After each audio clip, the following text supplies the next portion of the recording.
I said, dear fellow.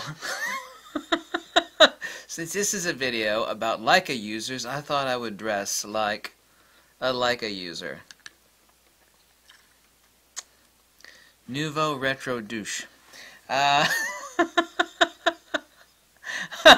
do you like my hat? Someone's gonna make a meme out of this, right? Okay, let me pose for the meme. There we go.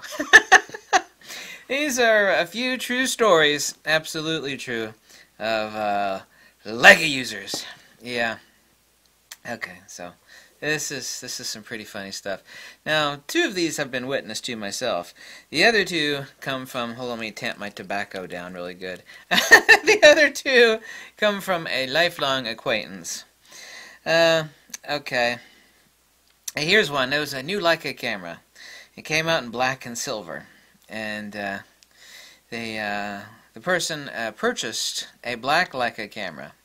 I forget the exact model number, and he received it, and he proceeded to open up the box. Now, when you open up a LEICA box, it is arranged in a very specific way that all the king's horses and men can never get to that LEICA camera sitting back inside its little case perfectly ever again. The wrappers are neatly folded because, you know, the Germans are a little bit German. Well, since I'm half German, I can say this. The Germans are a little bit anal retentive, and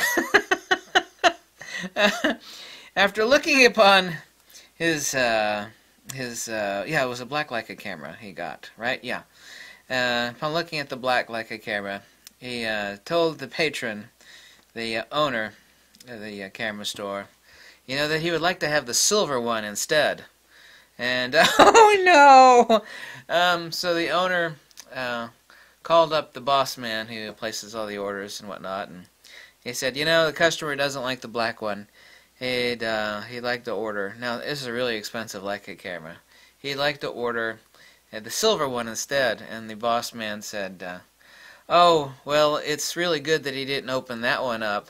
It was too late, because once you open a LEICA camera, you can't get rid of it. You can't sell it off to anybody.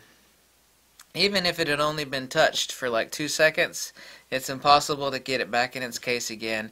And LEICA owners will never buy a camera that's been touched for 2 seconds by an end user as a new camera again. You can get away with it with other cameras, but you can't get away with it from LEICA. Yeah.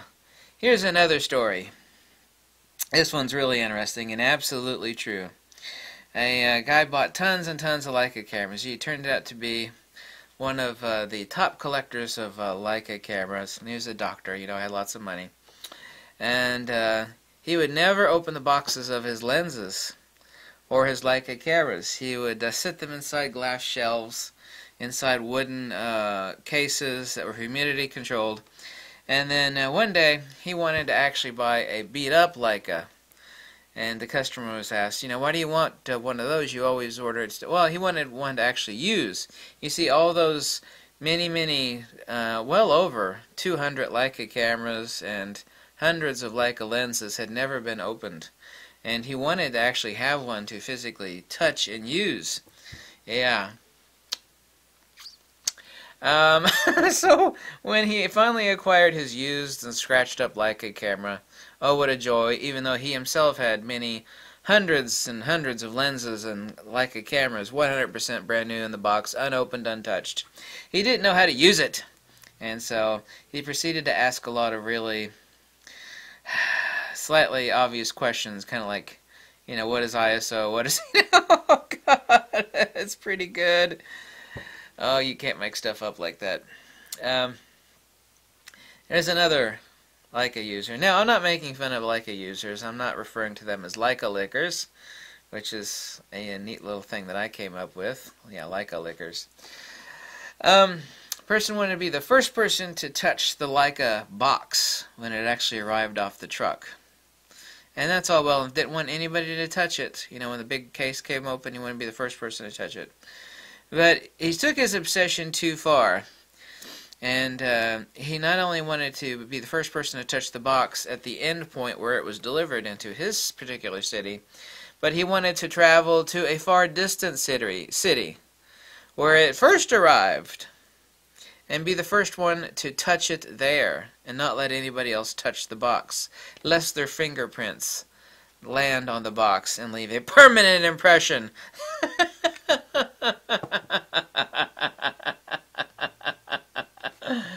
You can't make stuff up like that. This one is one of my favorites because I remember this one from decades ago, back when I was in photography school working in a camera. And of course I've always talked about dead people stuff. And you know, the wife doesn't necessarily know what the husband's been collecting nor its value. So, old dude died. The wife brought in the cameras in a box. And in a leather case, actually. A box and leather case. I'll never forget this. And there was like a dozen Leica lenses in there. Many of which were worth in the thousands. And at least a dozen Leica cameras. Each one of which was worth well over $2,000. So there might have been, I don't know, at the very, very, very least, maybe $60,000 of stuff in that box. And this was back, you know, about 20 years ago. And the owner, feeling out the woman and her lack of insight and intelligence into the nature of Leica cameras. Pause for it. Pause. Proceeded to offer the old gal a couple $1,000s, as I was standing right beside him. Offered the old gal a couple $1,000s for her $50,000 for the cameras. Being delighted, he immediately went into his room and, wait for it, cut her a check for $2,000 plus for her $50,000 for the cameras and lenses. That camera store owner, by the way, I later discovered years down the road, was, no, it's not connected in any way, nor am I implying that. That camera store owner, some burglar, burst into his house and proceeded to whip out a long blade and, with great malice, dissect his head from the rest of his body to a deep extent, and he died on the spot due to, well, I mean, his throat was cut. I mean, the poor guy, camera store owner, proceeded to have his throat cut, and they robbed his house. They never did find the person, I don't think, that actually.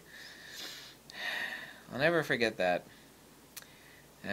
He didn't treat his employees very well either, by the way. I don't think it was an employee. I certainly can't be blamed for it because I was thousands of miles away. I didn't know about it. That's sad. So, these are a few Leica stories, and that is why I dressed up like a typical Leica user.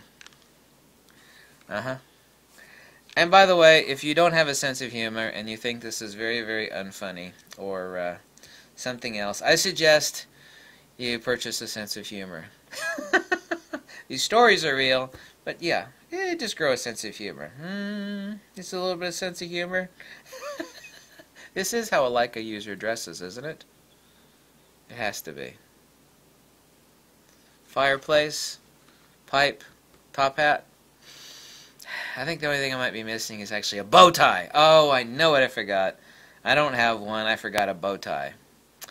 I forgot the bow tie. That's what I forgot.